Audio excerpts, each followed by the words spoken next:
We are looking at the Old Testament book of Ezra under the theme, Going Home. God's people have come out of Babylonian captivity and are going home to the land of Israel, of course, to ultimately await the coming of the Messiah. And thus far, we've seen how God sometimes uses even pagan people to assist his own people. We see that specifically in chapters 1 and 2 of Ezra. And then we've also seen that the efforts the Israelites made to rebuild their home once they've got back to the Holy Land or the land of Israel can sometimes take a hit. That's the content of chapters 3 and 4 of Ezra. Doing God's will is not necessarily a walk in the park. We will run into some obstacles. As we come to chapters 5 and 6, we want to emphasize the theme of starting over, because the Israelites had to stop their work on the temple. So now they have to start over. Several titles come to mind when we think about the content of chapters 5 and 6. We could label them Starting Again for the First Time. We could label it Here We Go Again. Or we could label it Rebuilding Again, or The Same Song, Second Verse, or even I Told You So. All of those titles would probably fit this content. You might remember that the first wave of God's people have come home under the leadership of Zerubbabel, this Christ figure in the book. The people have rebuilt the altar of burnt offering to sacrifice for their sins, to be right in the eyes of God. And they've laid the foundation for this second temple, if you will. But then some enemies, the people of the land, sort of forced their hand at stopping the building on the temple. And so that effort to stop them was actually successful. They had to quit building. And it would take Darius, the new king of Persia, who followed Cyrus, relooking for the original decree that Cyrus had made as to have the Jewish efforts vindicated and the building project to start anew or again. One other thing we will see in chapters 5 and 6 that's very important in the study of Ezra is that the Passover will be reinstituted and even celebrated. So even though there'll be similar opposition that will arise, we will find that God's promises can never be compromised. So I'd like to look at the content of Ezra chapters 5 and 6 under these four headings. First, they will start the rebuilding project. We might say start again, start anew, chapter 5, verses 1 to 5. And then that work will have to be stopped, and that takes in a large section of this book, chapter 5, verse 6, all the way to chapter 6, verse 12. The work will stop. The two secular leaders will request that Darius make a search in the archives to find out if Cyrus really did decree this business of rebuilding the Jerusalem temple. That search will be made. The archives will prove that the Jewish effort to rebuild was vindicated, and that'll take us clear down to chapter 6, verse 12. In fact, Darius will get very stern and say, you people that were trying to stop this, you stop of stopping them. So you go ahead and make this happen for them. And then the temple will be finished. Now, when I say finished, I don't exactly mean finished, because in chapter 6, verses 13 to 18, most of the temple will be finished, but there will be sections of the walls of Jerusalem that will remain unfinished until the time of the governor Nehemiah, the cupbearer of the king. Finally, in chapter 6, though, because they will reinstitute this Passover meal and the Passover celebration, they will be able to celebrate. And so many of the Jewish big items of faith were kind of festivals, parties, if you will. And so we end this study of chapters 5 and 6 with celebration. So with that kind of as a structure for us, we'll just take an opportunity to read here and there through these chapters. But first of all, how will they start again? We come out of chapter 4 and we read in verse 24, then the work on the house of God that's in Jerusalem stopped. So they were successful with this flash forward we talked about in the previous lesson. The work stopped. So can it start again? Yes, it can. Chapter 5, verse 1. Now the prophets Haggai and Zechariah, the son of Edu, prophesied to the Jews who were in Judah and Jerusalem in the name of the God of Israel who was over them. Then Zerubbabel, the son of Shealtiel, and Jeshua, the son of Jehozadak, arose and began to rebuild the house of God that's in Jerusalem. And all the prophets of God were with them, supporting them. At the same time, Tattenai, the governor of the province beyond the river, now beyond the river is a way to talk about this part of the globe, and I might just pause here to say that Tattenai was kind of the governor of a whole area, much larger than just the land of Israel, or what is sometimes known as the Holy Land. And it says he was helped by Shethar-bozenai, and their associates came to them and spoke to them thus. So here are two secular leaders talking to the prophets and also to Zerubbabel and Jeshua, the religious leaders. So, at the same time, Tattenai, the governor of the province beyond the river, and Shethar-bozenai and their associates came and said, "Who gave you a decree to build this house and to finish this structure?" They also asked them this: what are the names of the men who are building this building? So I don't know if they want to rat on them or just find out so they can persecute them. But it goes on to say, "But the eye of their God was on the elders of the Jews, and they did not stop them until the report should reach Darius, and then an answer be returned by letter concerning it." So there would be another effort to stop the building, and it would be temporarily successful. But what we see in this passage is that they started to build once again. Now, I want to call your attention to the two post-exilic prophets that begin this chapter, because they will be like bookends in this section of Scripture. Over in chapter 6, Haggai and Zechariah's names will be mentioned once again, chapter 6, verse 14. So it's almost as if they're kind of like the two pieces of bread to a sandwich. They bracket this. The scholars call it inclusio, the mere mention of their names. But Haggai was mostly concerned about the rebuilding of the temple. He said, make sure you rebuild the temple before you build your own houses. Otherwise, your money bags will have holes in them and your money will fall out. That's Haggai. Zechariah, that post-exilic prophet, is not as interested in the temple as he is in the people of God themselves and what kind of character they have. So these two religious leaders team up with Zerubbabel, the Christ figure, and Jeshua, and they start to build once again. Now, they will be intimidated, it seems, a bit by Tattenai and Shethar-bozenai. These are the secular leaders, even though they've been charged with the responsibility of kind of overseeing this project and the Jewish project, they will kind of put the brakes on this temple effort. And I suppose that what comes out of these first 5 verses for us, when we start doing great things for God, is to begin to wonder, does he really have our back? Is he really overseeing this project? Is he really watching over us? Psalm 129 says, I will lift up my eyes to the hills. Where does my help come from? My help comes from the Lord, maker of heaven and earth. He's our vanguard. He's our rear guard. He does not sleep or slumber, but sometimes as Christian workers or godly workers, we might feel like God is asleep on our deal. It's sort of like the disciples in Mark chapter 4, when Jesus is on the boat with them in the midst of a storm, albeit he's there, but he's asleep on the cushion. And sometimes God may seem asleep on our needs, but he immediately gets up. When they wake him, he calms the storm and then teaches a lesson on faith. And maybe that's what we have to learn as we come out of here. There is an awareness on the part of the religious leaders and the prophets that the hand or eye of God was on them. One of the big themes that we'll see in the rest of the book of Ezra, especially prominent in the next lesson in chapter 7 and 8, is the hand of God or the eye of God, which is an indication of his providence. So they've started again. But as is so often the case, things happen. And so there's a stoppage to the rebuilding. And we start picking this up in the large section, chapter 5, verse 6, all the way to chapter 6, verse 12. We don't have time to read all of this section, but we'll spot read a few places. In verse 6, it says, "This is a copy of the letter that Tattenai, the governor of the province beyond the river, and Shethar-bozenai and his associates, the governors who were in the province beyond the river, sent to Darius the king." So here's now yet a second letter of sorts that we read about in the book. They sent him a report in which was written as follows: "To Darius the king, all peace. Be it known to the king that we went to the province of Judah, to the house of the great God.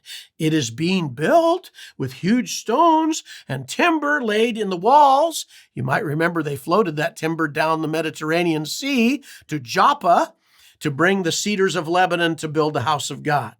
It's being built, timbers laid in the walls, and the work goes on diligently and prospers in their hands. Then we asked those elders and spoke to them thus, who gave you a decree to build this house and to finish this structure? We also asked them their names for your information, that we might write down the names of the leaders. So Tattenai and Shethar-bozenai are trying to put the stop to this project. Well, what's recorded for us next is the reply of the Israelites. And here's what they said. We are servants of the God of heaven and earth. We are rebuilding the house that was built many years ago, which a great king of Israel built and finished. Of course, they don't name him. David prepared for it. Solomon, of course, built it. But now watch what happens next. As the Israelites respond to these people trying to stop the project, verse 12 of chapter 5.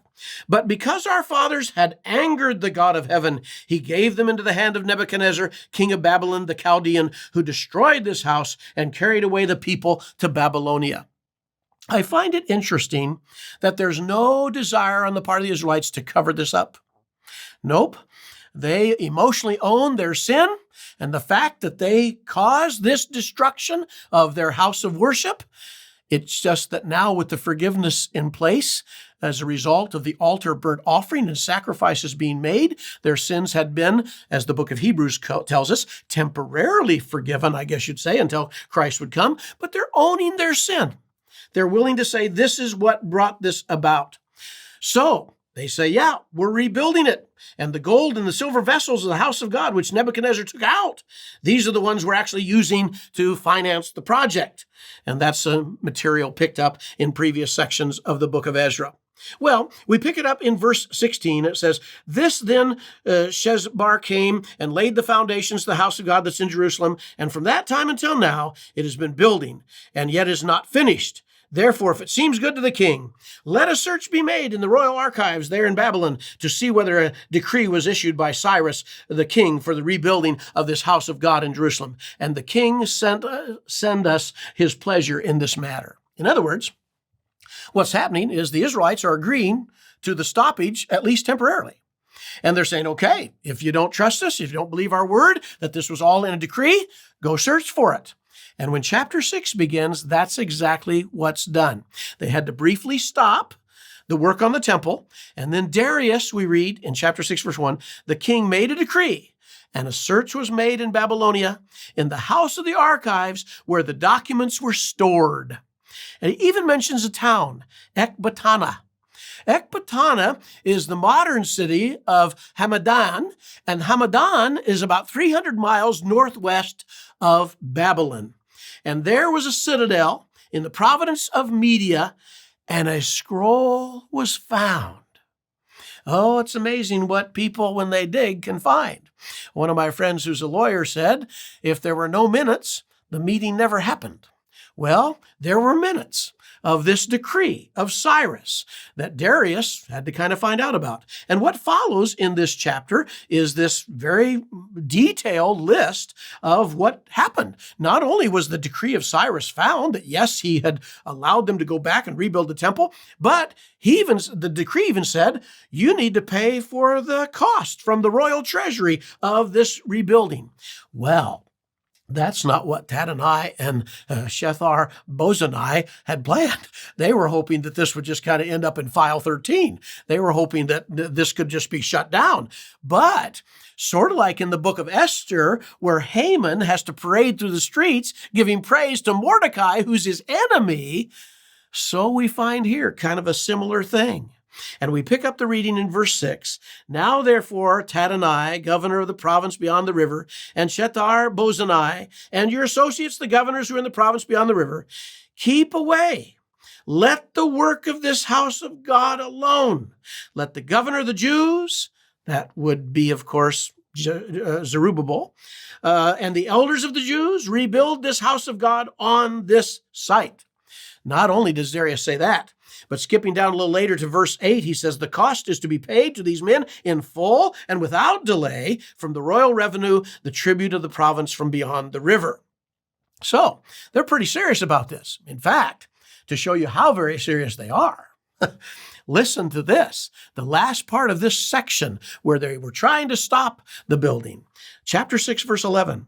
Also, I make a decree, this is Darius now, that if anyone alters this edict, a beam shall be pulled out of his house.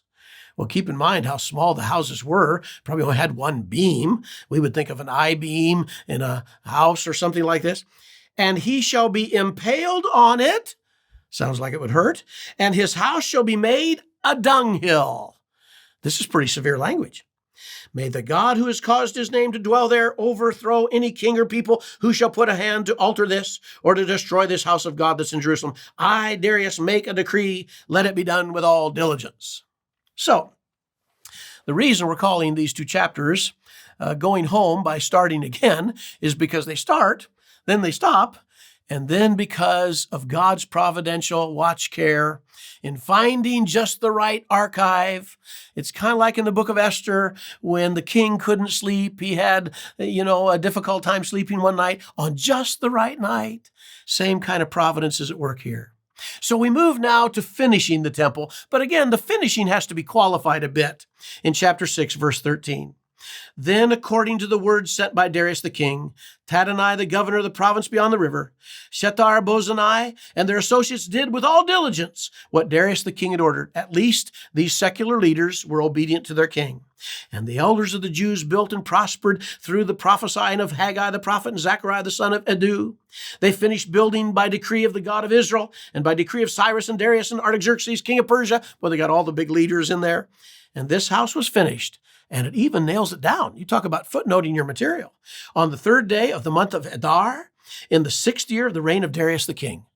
So they finished at least we can say, the altar burnt offering, and they finished at least the foundations of the temple. As I mentioned, Nehemiah would come along and finish some of the wall projects.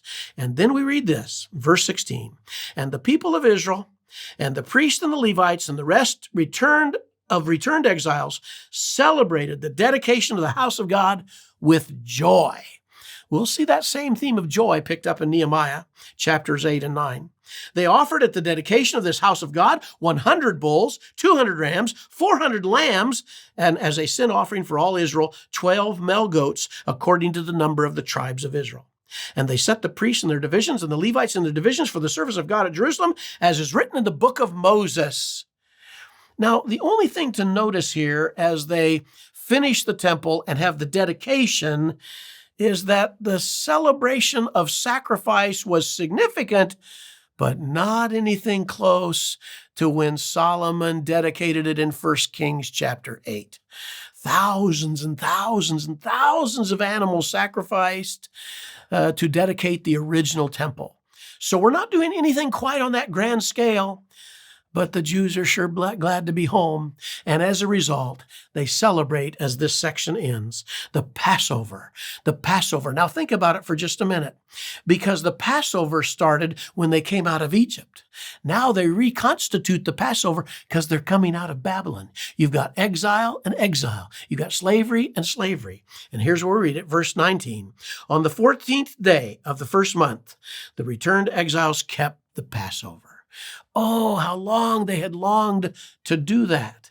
In fact, I need to tell you this as well, that it's at this point where in the writing of the book of Ezra, we start back in the Hebrew language. Ever since chapter 4, clear over here to 6:18, we've been in Aramaic. Now it's in the Hebrew tongue, and they have so longed for this. You might remember that famous line in the play, Fiddler on the Roof, where they're being disheveled once again from the little village of Anatevka. And they ask the little lady who's the matchmaker about her plans. And she says, oh, next year in the Holy Land. next year in the Holy Land. That's kind of what this is. They're back home, so the first thing they do, institute the Passover. For the priests and the Levites had purified themselves. All of them were clean, so they slaughtered the Passover lamb for all the returned exiles, for the fellow priests and for themselves. Now listen to the next part. It was written by the people of Israel, who had eaten by the people of Israel, who had returned from exile, and also by everyone who joined them and separated themselves from the uncleanness of the peoples of the land to worship the God of Israel. Oh, you see here the wide embrace of God. You see that this is also for the sojourner, perhaps, or the foreigner in their midst, just like when they came out of Egypt. Other people, God's love is wide. His embrace is wide. And they kept the feast of the unleavened bread 7 days with joy, for the Lord made them joyful and had turned the heart of the king of Assyria to them, so that he aided them in the work of the house of God, the God of Israel. Well, they had to start over. They had to start again for the first time. But in the end, God was at work. I suppose at least chapters 5 and 6 tell us something about celebrating the festivals of our faith. I suppose these chapters teach us that sometimes you have to start again. I suppose these chapters teach us that it's not a walk in the park serving God in a fallen world. I suppose these chapters teach us that when we are able to start over with God, and you can always start over with God, is that faith is necessary, forgiveness is necessary, and a pure heart is necessary. And moving from the temple to the actual celebration in the hearts of the people mattered greatly. They can go home again, and they can start afresh and anew. Because God didn't come to make us better. He came to make us new.